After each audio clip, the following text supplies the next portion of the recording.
చెప్తున్నాడు చూడండి. 17వ అధ్యాయం 6వ వచనం.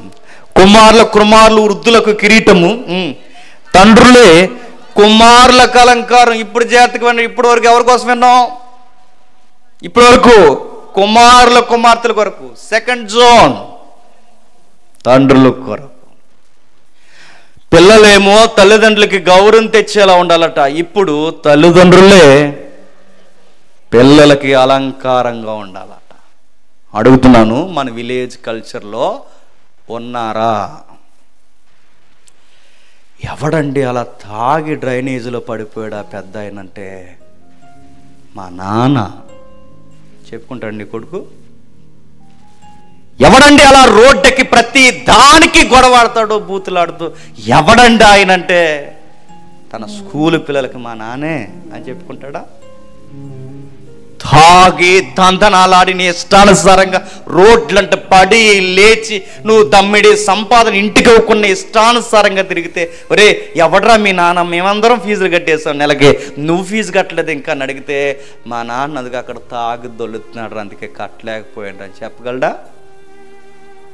చెప్తాడు. చెప్పు, ఏమని చెప్పుకుంటాడు నీ కొడుకు నీ గురించికి?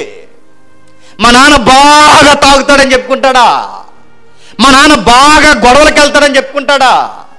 మా నాన్న కష్టపడి ఇంటికి తాడు, ఆ కష్టపడింది వస్తూనే ఆ తాగుబోతు సెంటర్లో చచ్చిపోతాడు మా నాన్న అని చెప్పుకుంటాడా? అందరమ్మలకి పండుగ వస్తే అందరమ్మలకి వాళ్ళ తండ్రులు చీరలు కొంటాడు, మా నాన్న చీర కొనడు సీసా పట్టుకుని ఇంటికి వస్తాడని చెప్పుకుంటాడా? మాకు టయానికి అన్నం కూడా పెట్టడని చెప్పుకుంటాడా? ఏమని చెప్పుకుంటాడు? ప్రతి ఒక్కడికి అడుగుతున్నాను, కష్టపడతారు. ఆ కష్టపడితే ఆ సెంటర్లో ఆగిపోతారు. ఆగిపోయి 2000 సంపాదిస్తావు చక్కగా. ఆ 2000 1800 1500 నువ్వు ఒక్కడే ఆర్పేస్తే నేను అడుగుతున్నాను, నేను నమ్ముకున్న దానికి కనీసం ఒక చీర కొనగలవు? నువ్వు నమ్ముకుని నీ గర్భాన్ని పుట్టినది కనీసం వాళ్ళకి ఒక ఫీజు, ఒక బట్ట, వాళ్ళకి ఇష్టమైనది ఏదైనా కొనగలవా? కొనకపోయినా సరే లేములో ఉంటే కనీసం వాళ్ళకి గౌరవం తెచ్చే వాళ్ళగానే ఉండగలవా? ఓ ఫంక్షన్కి వెళ్తే నీతో తినంగా ఉండవు, అక్కడ తాగుతావు. ఓ కార్యక్రమానికి వెళ్తే తినంగో, స్కూల్లో పరిచయం చేసి తీసుకెళ్తే అక్కడ తాగేసి, ఎక్కడ చూడు తాగేసి ఉంటావు. నీ తాగుబోతు వ్యవహారం వలన నీ భార్యకి సిగ్గు, నీ తాగుబోతు వ్యవహారం వలన నీ కొడుకులకి కూతుర్లకి సిగ్గు. ఏమర్థమవుతుంది? ఒక బాధ చెప్పుకోగలరు నీ దగ్గరకు వచ్చి? ఏమైనా వివరించగలరు? నాన్న స్కూల్లో ఎలా జరిగింది, నాన్న దారిలో ఎలా జరిగింది, నాన్న ఇలా జరిగిందని ఏమని చెప్తారు? నీకు ఎప్పుడు మత్తులో ఉంటావు, నీకు ఏమెక్కేడుతుంది? ఓ బాధ చెప్పుకోగలరా ఎదుగొచ్చిన కూతురు? ఒక బాధ చెప్పుకోగలరా ఎదుగొచ్చిన కొడుకు? ఏం చెప్తాడు? నీకు ఒకటి మత్తు దిగితే చెప్తారు. రోడ్లంటూ తిరిగి ఇష్టానుసారంగా బూతులు మాటలు గొడవలు పెట్టుకుని తిరిగితే మా నాన్న అని చెప్పుకోగలరా? సిగ్గు. నీ వల్ల అలంకారం కాదు, అవమానము. ఎవరండి ఈవిడ? ఎవరావిడ అలా మాట్లాడుతుంది? అది అలా బిందించుకుంటేస్తుంది. ఎవరావిడ అంటే ఎవరు? ఆ సొంతూరు మమ్మీ, మా మమ్మీయే అని చెప్పుకుంటారా? ఏమని చెప్పుకుంటారు అని అడుగుతున్నాను. ఏమని చెప్తారు చెప్పండి? ఈదులెక్కి ఇంకా అనకూడదు నేను, ఆ పైకి మొగోళ్ళు లుంగిలు కట్టినట్టు మీరు కట్టి నీ ఇష్టానుసారం గొడవలాడితే, పచ్చి బూతులు మీరు మాట్లాడితే మీ పిల్లలు ఏమనుకుంటారు చెప్పండి? బాధపడిపోరా? ఇబ్బంది పడరా? అప్పుడే ఫ్రెండ్స్ ఇంటికి తీసుకొచ్చారట. ఇంటికి తీసుకొచ్చారంటే వీళ్ళిద్దరు సుప్రభాతాలు మొదలెట్టారట. ఏమైపోతారండి? సామెతలు ఏమంటున్నాడు చెప్పనా? ఒకరికి ఒకరు కిరీటముగా ఉండాలి. ఒకరికి ఒకరు కిరీటం, ఒకరికి ఒకరు. ఇదిగో కుమారులు తండ్రులకు కిరీటముగా ఉండాలి, తండ్రులు కుమారులకు అలంకారం, గౌరవం. ఈ మాటలు గుర్తుపెట్టుకోండి. సొసైటీలో ఇలాంటి వారు కనబడ్డారా అని మనం ఎక్కడైనా చూస్తే సొసైటీలో అంతగా మనకు కనబడరు. కానీ ఎందుకంటే పండిత గర్భాన్న చెప్పండి అంట సొసైటీలో మనకు కనబడరు, కానీ బైబిల్లో ఈ ప్యాటర్న్ కనబడుతుందండి. బైబిల్లో ఖచ్చితంగా తండ్రులకు తగ్గ కొడుకులు ఉన్నారు, కొడుకులకు తగ్గ తండ్రులు ఉన్నారు, పేర్లకు తగ్గ బతుకులు, బతుకులు తగ్గ పేర్లు ఉన్నారు. ఎవరున్నారు చూద్దాం ఒకసారి. జాగ్రత్తగా చూడండి, కొంచెం చరిత్ర ఉంటుంది, కొంచెం చరిత్ర చూద్దాం ఒకసారి. యెషయా గ్రంథం 7వ అధ్యాయం, యెషయా గ్రంథం 7వ అధ్యాయం, యెషయా గ్రంథం 7వ అధ్యాయం, యెషయా గ్రంథం 7వ అధ్యాయం మొదటి వచనం చూడండి.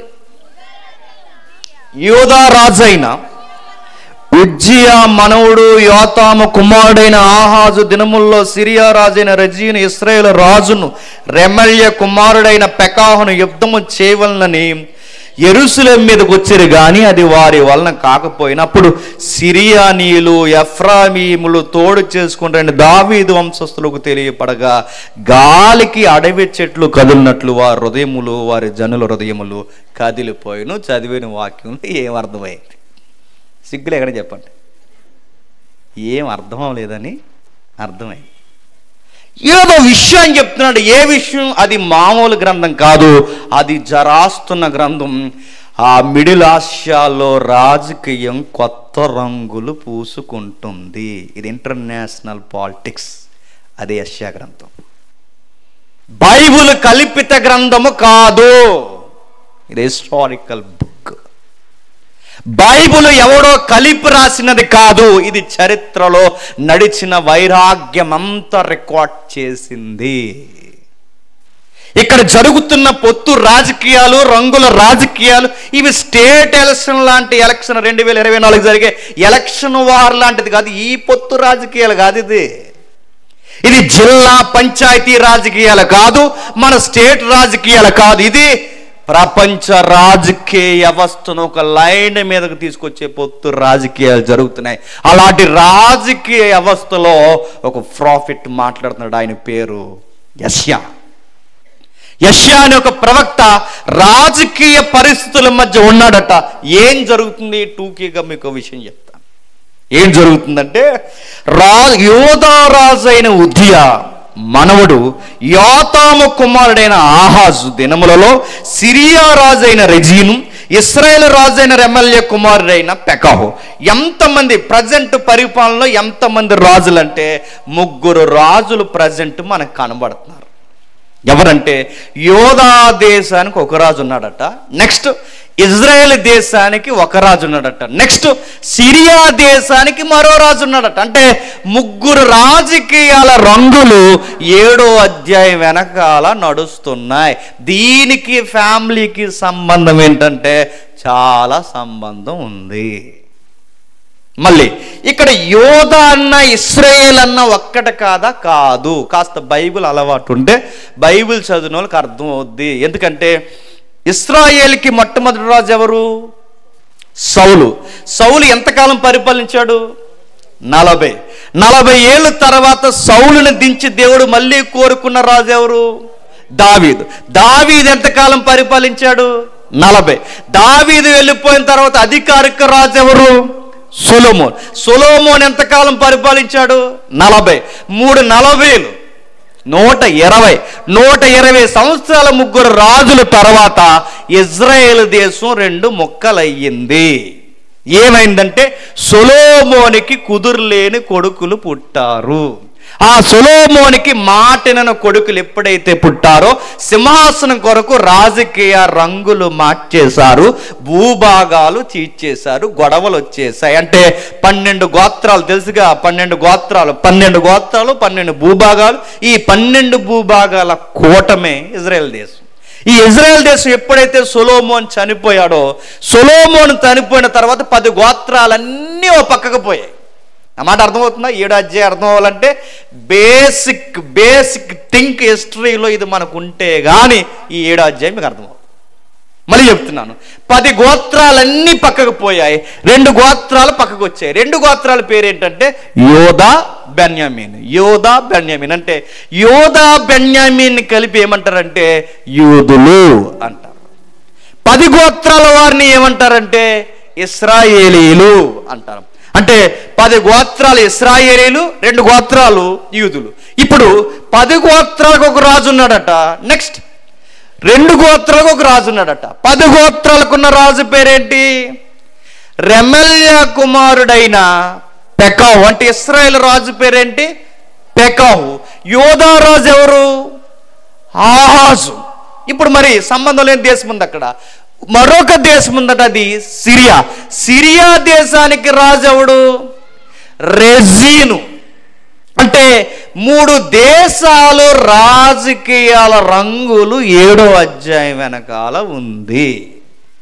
ఇంకా మీకు బాగా అర్థం కావాలంటే ఈ 7వ అధ్యాయం వెనకాల ఏం జరుగుతుందంటే ఇప్పుడు 2 రాజ్యాలు కలిసిపోయాట. ఏ రాజ్యాలు కలిసిపోయాయంటే ఇజ్రాయేలు రాజ్యము సిరియా రాజ్యము కలిసిపోయాయి. సిరియా అంటే ఎవరు? అన్యులు. ఇశ్రాయేల్ అంటే ఎవరు? దేవుని పిల్లలు.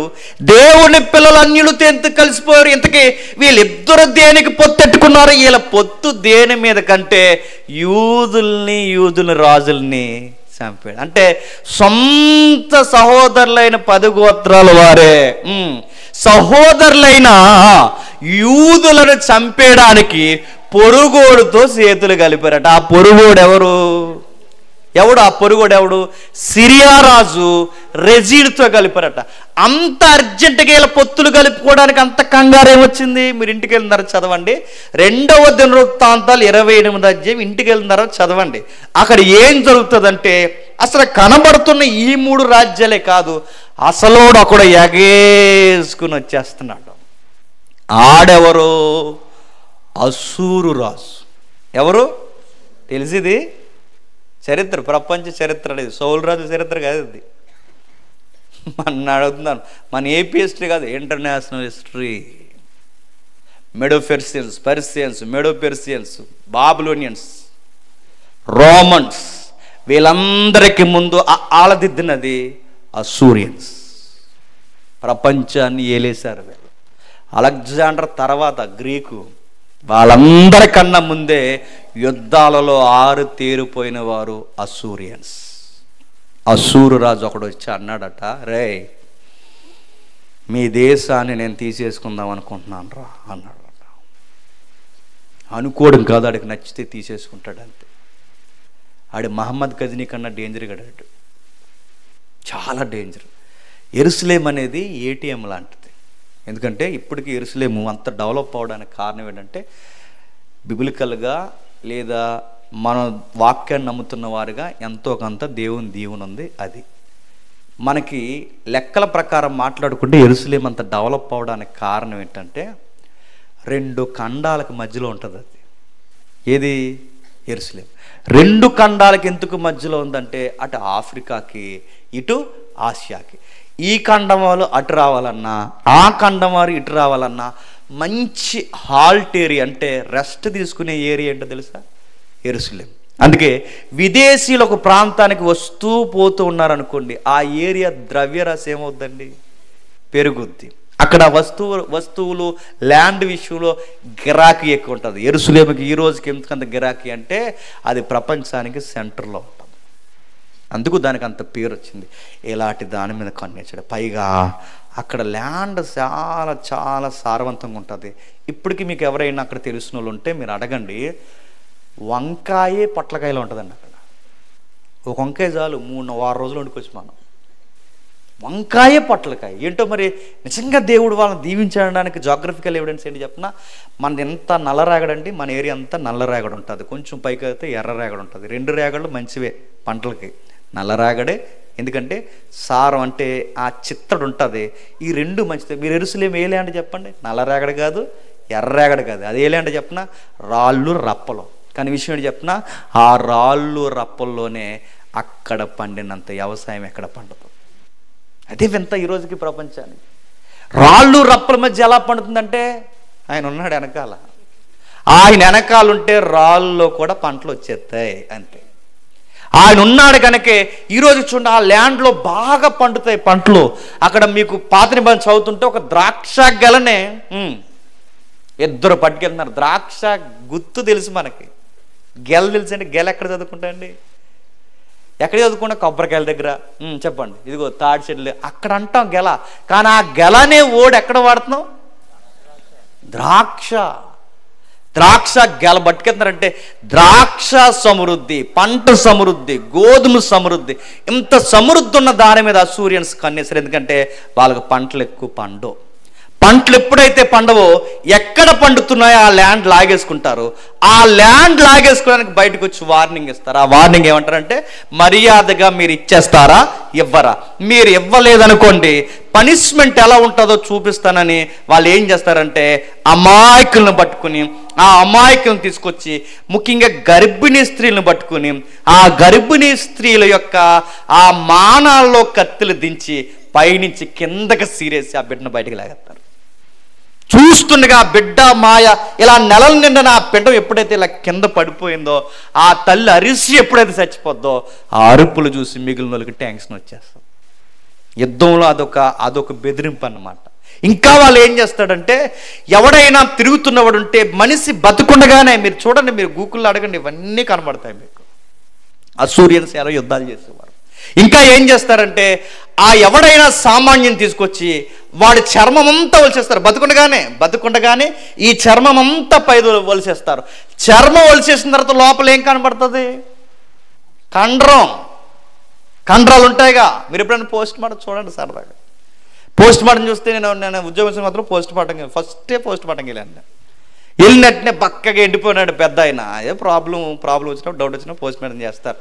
ఎండిపోయినాడు, ఈయనకేముంటాయి, వెంటనే అయిపోద్ది, డొక్కలు తిరిగిపోతాయి అనుకున్నాను నేను. కానీ ఏడు చెప్పిన కోస్తేనే ఎండిపోయిన ఆయన చర్మం ఎంత దళసరు ఉందని, ఎంత దళసరు అంటే ప్రతి ఒక్కరి స్కిన్ అంత దళసరు ఉంటుంది. మనం ఏం ఉండదు అనుకుంటాం, అంత మందం కప్పాడు దేవుడు మనకి. అంత మందాన్ని అలా చీరేస్తారు, స్పాంజీ తీసేస్తారండి. తీసేసి దీని వెనకాల కండరం కింద నరాల లోపల ఎముకలు, స్టెప్ బై స్టెప్. అంటే ఈ పై శరీరం అంతా తిప్పేసిగా ఎర్రగా రక్తం ఇలా జుమ్మును కొడుతుంది ఒకేసారి. ఆ రక్తం ఎప్పుడైతే కొట్టిందో ఆ కండరాల మీద రక్తం పేరుకుపోయిన తర్వాత ఆ మనిషిని బయటికి తీసుకొచ్చి చాలా ఎండలో చూస్తుండగా ఒంటరిగా నిలబెడతారు.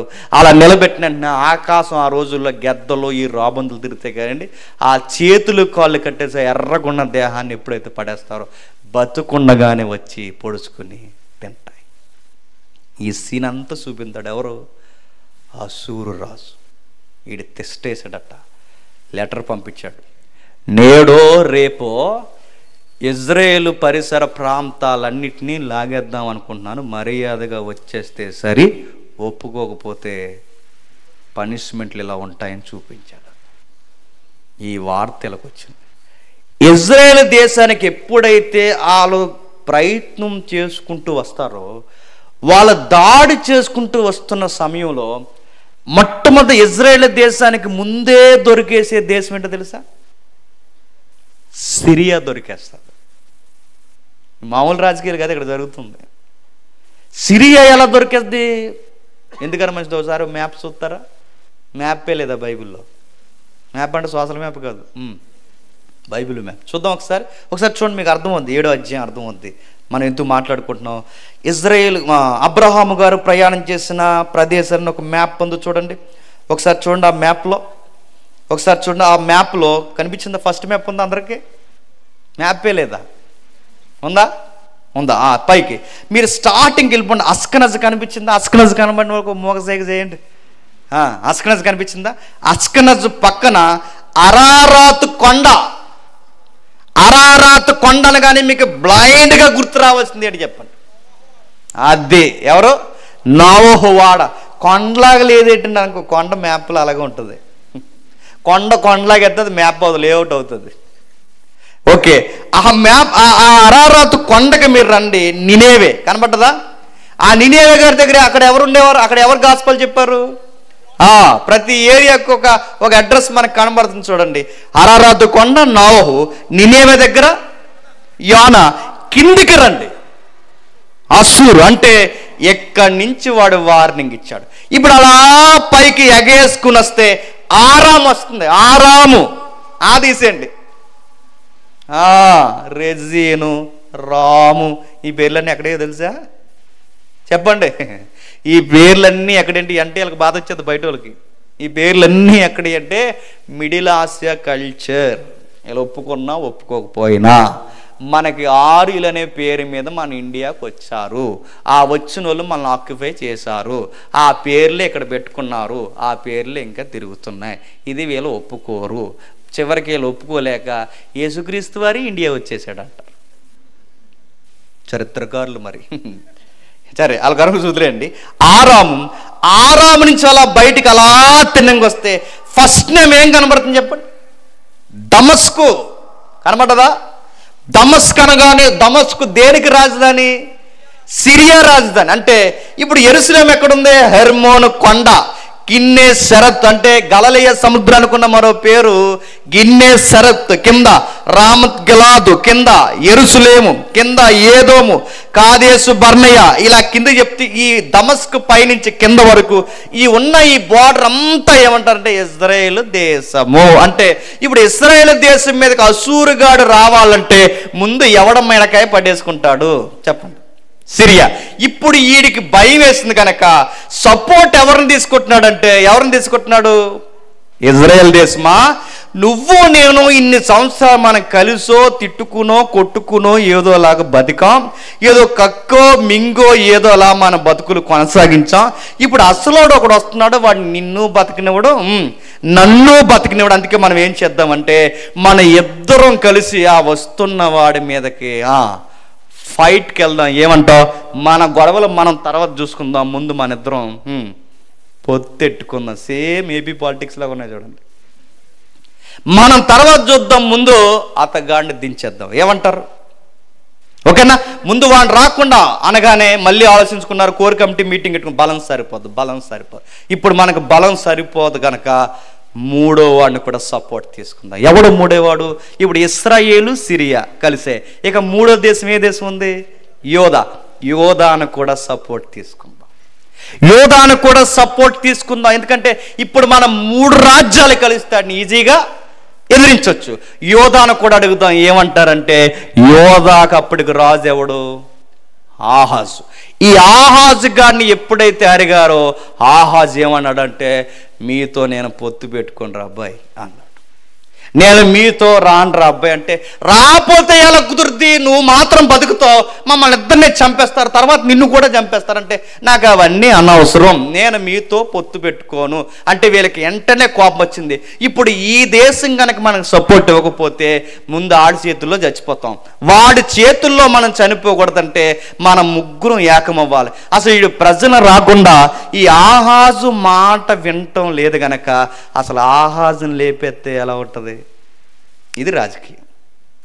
ఆ మాట అర్థమైందా? ఆహాజును లేపేసి యోధా ప్రజల మీద మరో రాజు నెడదాం. అప్పుడు యోధా దేశం సపోర్ట్ తీసుకుందాం, ఈ దేశం సపోర్టు ఆ దేశం, మన 3 రాజ్యాలు కలిసి అప్పుడు అసూరు గారిని ఈజీగా ఎదురేద్దాం. ఇది మనం చేద్దాం. ముందు అసూరు గారిని కాదు సంపాల్సింది, ఆహాజుకు సపోర్ట్ చేసిన యూదుల్ని చంపేద్దాం. ఇది రాజకీయం. ఎప్పుడైతే ఇది జరిగిందో ఇలాంటి టైంలో యోధ ప్రజలందరూ, ఇప్పుడు బాగా వినండి, ఇప్పుడు చదువుతాను మీకు అర్థమవుతుంది చూడండి. యోధా రాజైన ఉజ్జియా మనవడును యోతాము కుమారుడైన ఆహాజు దినములలో సిరియా రాజైన రెజీనును ఇశ్రాయేలు రాజైన రెమల్య కుమారుడైన పెకాహును యుద్ధము చేయవలనని యెరూషలేము మీదకి రాగా. ఎందుకు యెరూషలేము మీదకి వస్తున్నారు? నువ్వు మాకు సపోర్ట్ ఇవ్వట్లేదు, నువ్వు సపోర్ట్ ఇవ్వకపోతే ఆడు మమ్మల్ని ఎత్తుకెళ్ళిపోయేలాగా ఉన్నాడు. ఎవరు? అసూరుగా. వాడు మమ్మల్ని ఎత్తుకుపోకూడదంటే మనకు ముగ్గురికి ఒకరికొకరు సపోర్ట్ కావాలి. నువ్వు వస్తావా లేకపోతే ముందు నిన్నే తీసేయమంటే వాడు రానన్నాడు. ఎప్పుడైతే రానన్నాడో వీళ్ళిద్దరూ యోధా మీదకి యుద్ధానికి వచ్చేస్తున్నారు. వచ్చేస్తున్నప్పుడు రాస్తున్నాడు, సిరియానీలు ఎఫ్రాయిం అంటే ఇజ్రాయెల్ క్యాపిటల్ అన్నమాట. ఎఫ్రాయిమీలు అంటే ఇశ్రాయేలులు సిరియా వారు తోడు చేసుకుంటారని దావీదు వంశస్థులు అనగా ఎవరు? యూదులకు తెలియబడగా గాలికి అడవి చెట్లు కదిలినట్లు వారి హృదయములు, వారి జనుల హృదయములు కదలిపోయేను. ఏమని అర్థమైందట? గాలికి ఒక కావ్య వ్యక్తీకరణ ఇచ్చాడు. ఒక దట్టమైన అడవులో పెను తుఫాన్ వచ్చింది అనుకోండి, చెట్లు గుబురుగా ఉన్నప్పుడు చూడండి ఇలా దిగి ఒకేసారి ఇలా లెగుస్తాయి గాలికి. గాలివాన వచ్చినప్పుడు చెట్లు వాటాన్ని మీరు గమనించారు ఎప్పుడైనా? మన ఇంటి దగ్గర చెట్లు, పొడవైన కొబ్బరి చెట్లు కానీ ఏదైనా చెట్లు ఉంటే మీరు చూడండి, ఆ గాలి తాకిడికి చెట్టు అలా వంగి ఒకేసారి లెగుస్తుంటే ఆ గాలి తీవ్రతకు భయం వేస్తుంది. సేమ్ అలా ఉందంటే ఇప్పుడు సీను. మా హృదయాలు ఎలా ఉన్నాయంటే అడవి చెట్లు కదిలిపోయినట్టు కదిలిపోతున్నాయి. మా రాజు హృదయము, మా హృదయము అడవి చెట్లు కదిలినట్లు కదిలిపోతున్నాయి. ఇలాంటి టైంలో ఈ రంగుల రాజకీయాల మధ్య ఒక ప్రవక్త యోధా దేశానికి ధైర్యం చెప్పడానికి వస్తున్నాడు. ఆ ప్రవక్త పేరు యెషయా. ఏమని ధైర్యం చెప్పడానికి వస్తున్నాడు? ఏమనంటే, ఆహాజు టెన్షన్ అవ్వకు, ఆహాజు నిమ్మలించు, ఆహాజు నీకు ఏమీ కాదు, దేవుడు నీకు ఈ మాట చెప్పమని నన్ను పంపించాడు.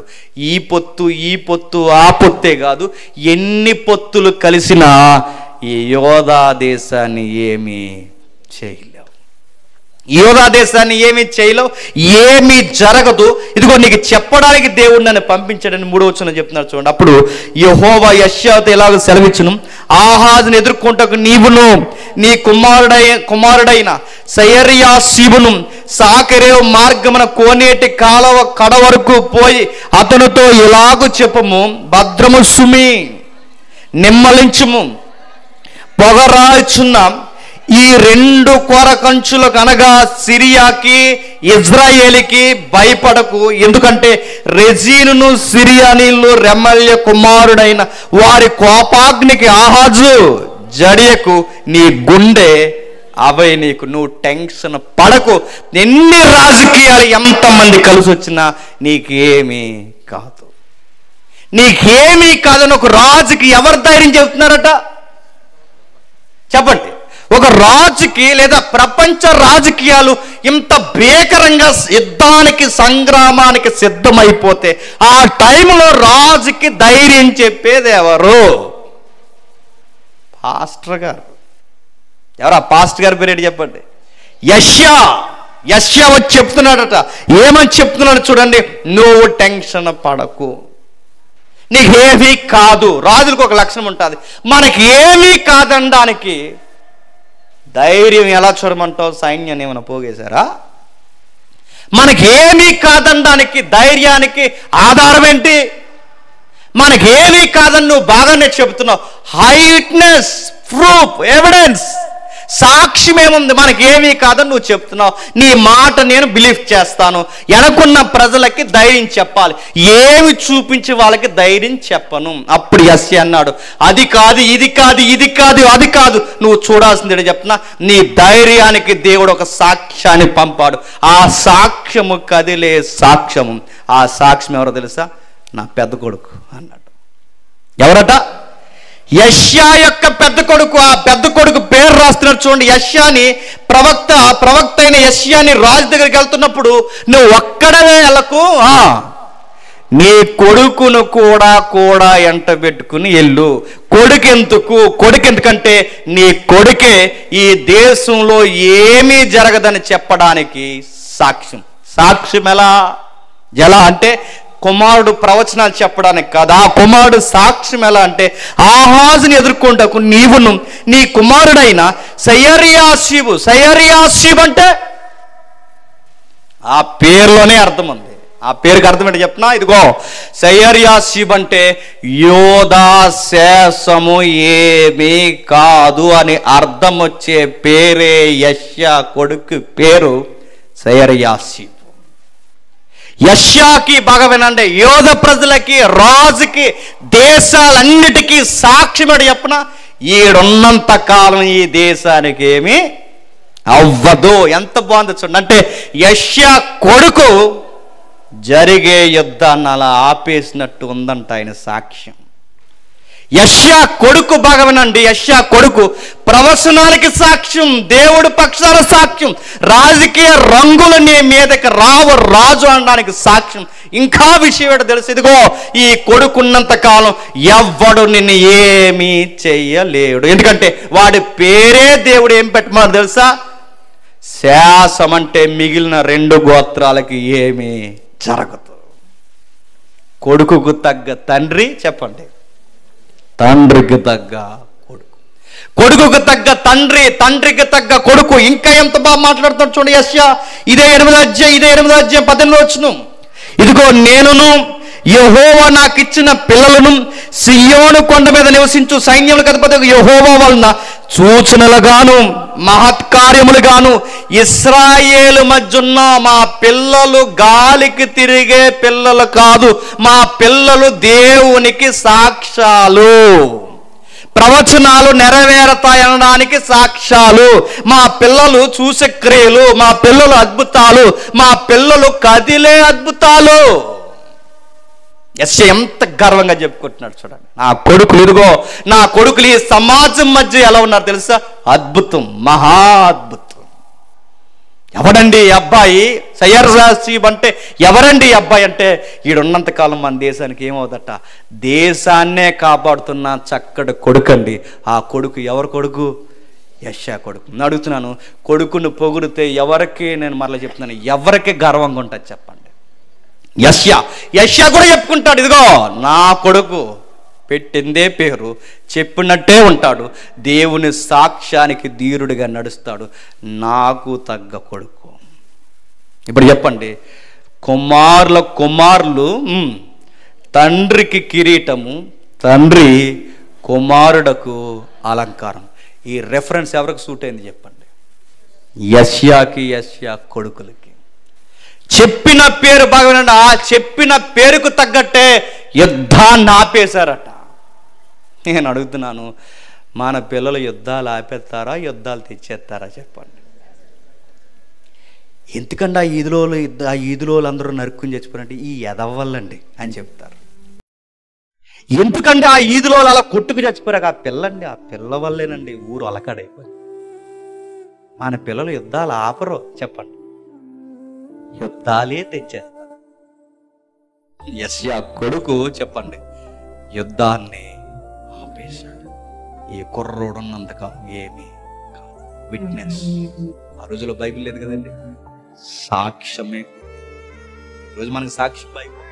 ఆ రోజు కళ్ళ ముందు సాక్ష్యం కదిలే కొడుకు.